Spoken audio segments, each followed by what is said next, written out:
سمجھ میں آ گئی بات میرے دوستو؟ میں یہی عرض کر رہا تھا میرے دوستو کہ اللہ نے نماز کو اور حسین کو لازم اور ملزوم کرا دی.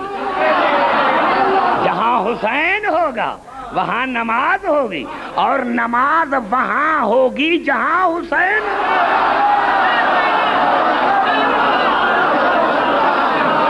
سمجھ میں آ گئی بات میرے دوستو میرے بزرگوں؟ آئی بات سمجھ میں؟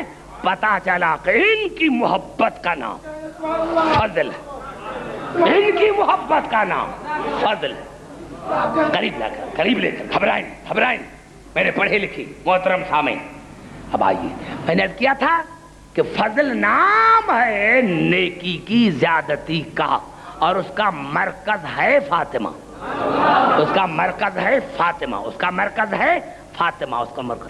توجہ جہاں جہاں میری آواز آ رہی، جہاں میری آواز آ رہی، جو خاص کر کے سادات ہیں بھائی شبیر صاحب اور جو ہے حضرات، ان کے لیے بڑا جملہ عرض کرنا چاہتا ہوں.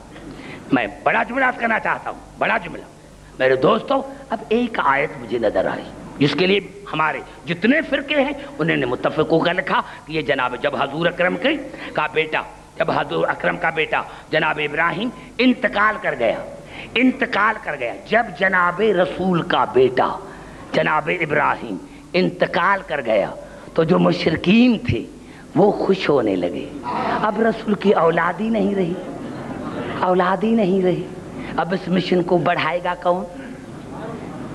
بڑا جملہ ہے، سمجھنے کی کوشش کریں. مشرکین اور کافر خوش ہونے لگے. جب رسول کی اولاد ہی نہیں رہی، اولاد دیکھو بڑا جملہ ہے بڑا. جب رسول کی اولاد ہی نہیں رہی تو رسول کے پروگرام کو بڑھائے گا کون؟ لیکن جب جناب سیدہ آئی تو کافر پھر مایوس ہو گئے کہ رسول کی اولاد آ گئی. اتنا تو مشرکوں کو بھی پتا تھا کہ پروگرام کو اولاد بڑھا سکتی ہے، امت نہیں. سمجھنے کی کوشش، میں نے بڑا جملہ کر دیا ہے آپ کو. یعنی مشرکین کو بھی پتا تھا کہ رسول کے پروگرام کو اولاد بڑھا سکتی ہے، اس کے تکمیل کو اولاد پہنچا سکتا ہے، امت نہیں. اور اللہ نے آیت نازل کی، اِنَّا أَعْطَيْنَاكَ الْكَوْثَرَ فَصَلِّ لِرَبِّكَ وَانْحَرْ إِنَّ شَانِئَكَ هُوَ الْأَبْتَرُ. قبلہ شبیر صاحب میں حیران ہوں. ایک چھوٹی سی آیت، لیکن اس میں جو اللہ نے الفاظ استعمال کیے پورے قرآن میں نہیں. آتا ہے نا پورے قرآن میں صرف یہاں ایک مرتبہ. کوثر پورے قرآن میں یہاں ایک مرتبہ.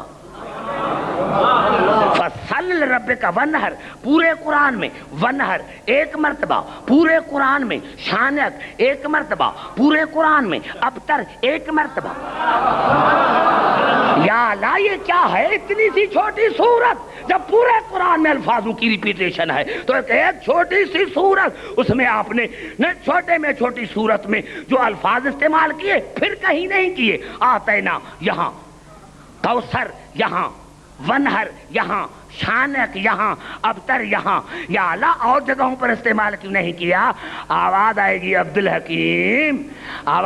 عبدالحکیم، اگر رسول کی اور بھی بیٹیاں ہوتی.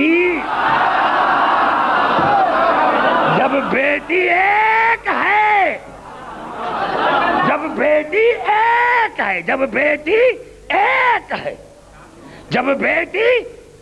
ہے، تو میں نے لفظ بھی ایک استعمال کیا. اب پھر سنیں جو میں جملات کرنا چاہتا ہوں.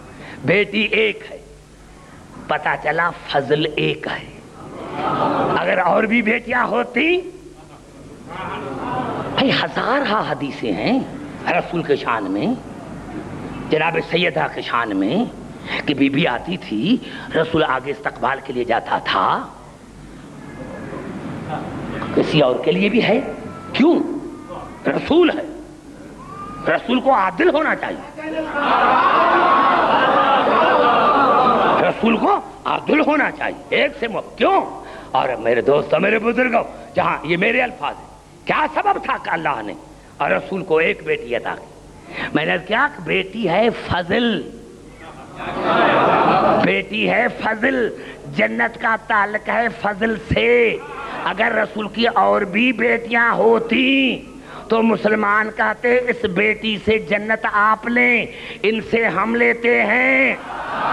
تو اللہ نے کہا فضل ہے، کسی کو جنت میں جانا ہے تو فاطمہ کے دروازے پر آنا پڑے گا، چاہے مرد ہو چاہے عورت ہو۔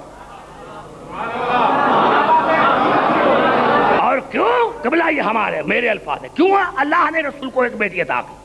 کیونکہ عورت میں 3 نقص ہوتے، 3 نقائص ہوتے ہیں عورت میں۔ ناقص العقل، یعنی مرد کے مقابلے میں 2 عورتیں گواہی میں۔ ناقص المیراث، بھائی کا آدھا حصہ۔ ناقص العبادت، عبادت میں بھی ناقص ہے، بہت سے ایسے ایام ہوتے ہیں جن میں وہ عبادت نہیں کرتی۔ یہی تو ہے بطول، مریم بھی ہے، لیکن ہماری شہزادی بطول عذرا ہے۔ اور یہ سمجھ میں نہیں آیا، سمجھ میں نہیں آیا کہ ہماری شہزادی بطول عذرا ہے، عذرا مانے کنواری۔ یہی تو سبب ہے کہ بطول مریم ہے، لیکن بغیر شوہر کے بطول رہنا اور بات ہے، شوہر بھی ہو بچے بھی ہو پھر بطول ہو۔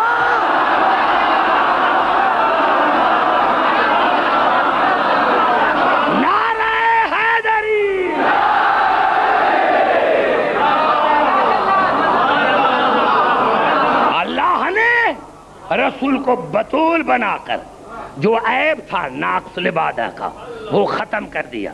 اللہ نے بطول کو مباہلے میں لا کر، یعنی مباہلے میں جو علی کی منزل ہے وہی بطول کی، کہا کہ وہی عقل ہے۔ عبدالحکیم یہ ناقص العقل نہیں ہے۔ اور ناقص المیراث تب ہوتی اگر کوئی بھی بتاؤ، کسی نے بھی کوئی کتاب پھٹی ہوئی کتاب ضعیف روایت دکھاؤ کہ رسول کے انتقال کے بعد بطول کے سوا کوئی اور گئی ہو کہ مجھے میراث دو، تو میں مذہب چھوڑ دوں گا، کیونکہ اگر اور ہوتا تو بطول کو پوری میراث نہ ملتی۔ اللہ نے بطول کو پوری میراث دلا کر ان 3 عیبوں سے پاک کیا۔ بھائی گھبرا تو نہیں گے میرے بھائی؟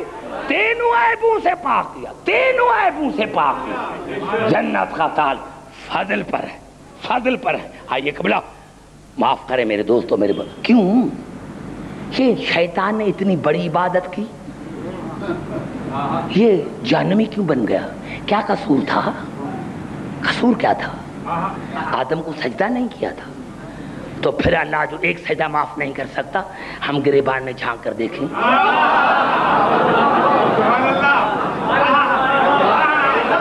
ہم گریبان میں جھانک کر دیکھیں کہ ہم نے کتنے سجدے چھوڑے ہیں۔ اللہ نے کہا عبدالحکیم نہیں۔ اب دیکھو قبلہ میں جملہ اور ایسا جو کسی کو بھی کہ جذبات کو میں مجروح نہیں کرنا چاہتا۔ بھئی یہی سبب ہے نا، دیکھو جی کہ اللہ نے قرآن میں کہا، سورۃ طٰہٰ میں کہا انی لغفار لمن تاب وآمن وعمل صالحا ثم اہتدی۔ دیکھو انی لغفار، یقیناً میں اللہ تمہارے گناہوں کو معاف کروں گا۔ کس کے گناہوں کو؟ لمن تاب، جس نے میری بارگاہ میں توبہ کی، وآمن، جو ایمان لے کر آیا، وعمل صالحا، اور جس نے عمل صالح کیا، جنت مل جائے۔ اللہ نے کہا ثم اہتدی، لیکن شرط یہ ہے کہ اس کا ہادی صحیح ہو۔ میں نے کہا تھا جب میں میرا جملہ کہوں گا تو آپ مجھے داد دیں گی، کتنا بڑا جملہ میں نے عرض کیا۔ میں اللہ ضرور ضرور ان کے گناہوں کو بخش دوں گا، ان کے جنہوں نے میری بارگاہ میں توبہ کی، جنہوں نے توبہ کی، جو ایمان لے کر آئے، جنہوں نے عمل صالح کے. لیکن شرط یہ ہے کہ ہادی صحیح.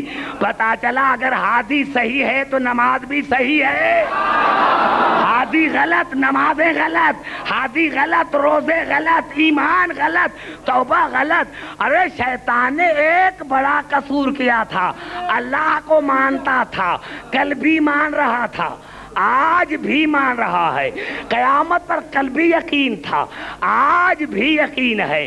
اور گناہ کون سا کیا تھا کہ اللہ کو مان کر عبادتیں کر کر قیامت پر ایمان رکھ کر اپنے زمانے کے ہادی کو نہیں مانا تھا.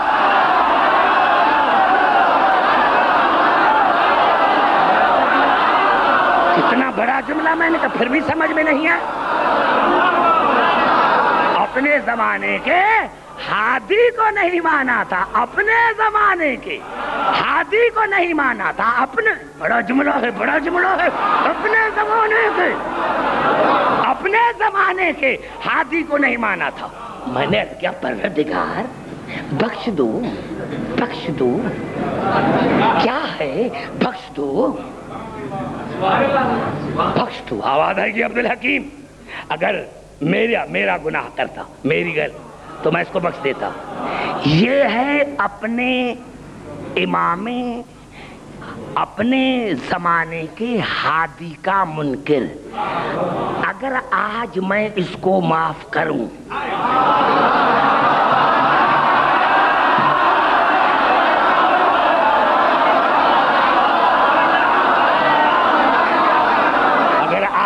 میں اس کو معاف کروں تو آگے چل کر جو غدیر میں بنائے ہوئے ہادی کا انکار کرے تو مجھے اس کو بھی معاف کرنا پڑے گا.